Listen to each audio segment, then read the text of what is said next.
Good evening. Good evening. ఏంటండి AP పరిస్థితి?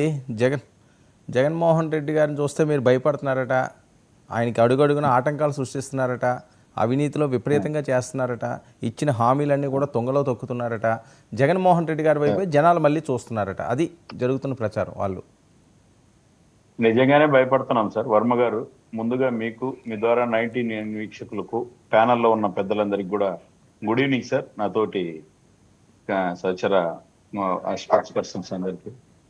జగన్మోహన్ రెడ్డి గారిని చూసి 5 సంవత్సరాలు ప్రజలు భయపడ్డారు సార్. ఆయన పరిపాలనలో వద్దు అనుకని చెప్పి భయానికి దూరంగా వాళ్ళకి ఏదైతే ఒక భరోసాకు దగ్గరగా వచ్చి నిలబడ్డారు. ఇప్పుడు నిజంగానే నాయకులు భయపడుతున్నారు.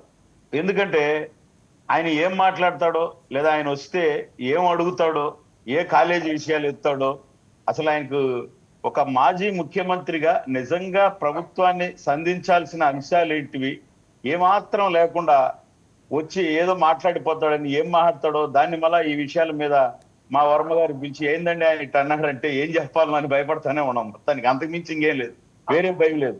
జనసేన కావచ్చు, టీడీపీ కావచ్చు, బీజేపీ కావచ్చు, టు బి ఫ్రాంక్, ఎక్కడైనా సరే కార్యకర్త అంటే మేము ఇంత కష్టపడ్డాం కదా మాకేంటి సార్ అని చెప్పి నాయకులకు కార్యకర్తలకు మధ్య, లేదంటే ఏదైనా చిన్న చిన్న తెలుగుదేశం బీజేపీ జనసేన మధ్య లోక స్థాయిలో తప్పితే 100% ప్రజలు చాలా హ్యాపీగా ఉన్నారు సార్. అత్యంత ఆనందంగా ఉండేది ప్రజలు ఎన్డీఏ గవర్నమెంట్ లో.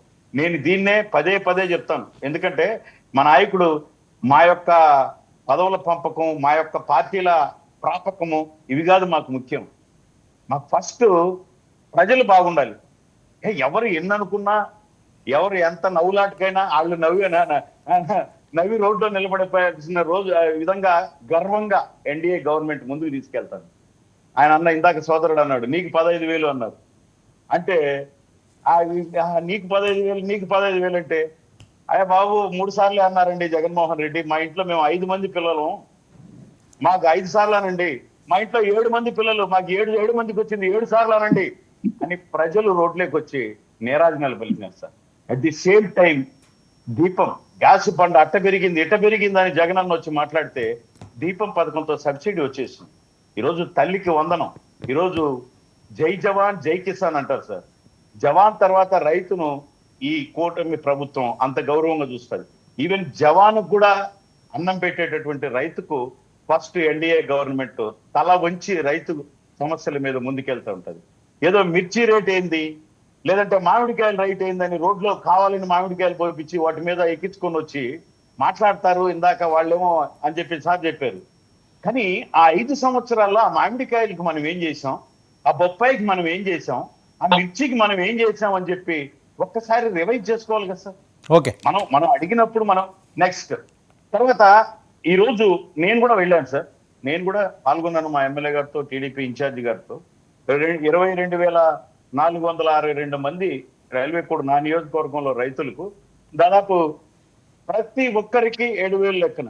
దట్టు ఇంకోటి ఏంటంటే ఎంత పగడ్బందీగా ఈ గవర్నమెంట్ ఉందంటే మళ్ళీ agriculture and revenue grievances start చేసినారు. ముఖ్యమంత్రి గారు మీరు చూసారో లేదు. ఎందుకంటే ఈకేవైసీ కానీ లేకపోతే చిన్న చిన్న ప్రాబ్లమ్స్ ఉంటే మాకు ఏ ప్రాబ్లం లేదు కానీ మాకు రాలేదు అదే ఈ వైసీపీ వాళ్ళు వీళ్ళింట్లో టెక్నికల్ ఇష్యూ ఉంటుంది. ఏదో వాళ్ళ కొడుకు ఎవరి దగ్గర వాళ్ళ కొడుకు పేరుతో, ఒక నిమిషం sir let me finish, car కొనుక్కొని ఉంటారు. కారు ఉందని చెప్పి వచ్చి ఉండదు, కానీ యాక్చువల్ గా ఇతను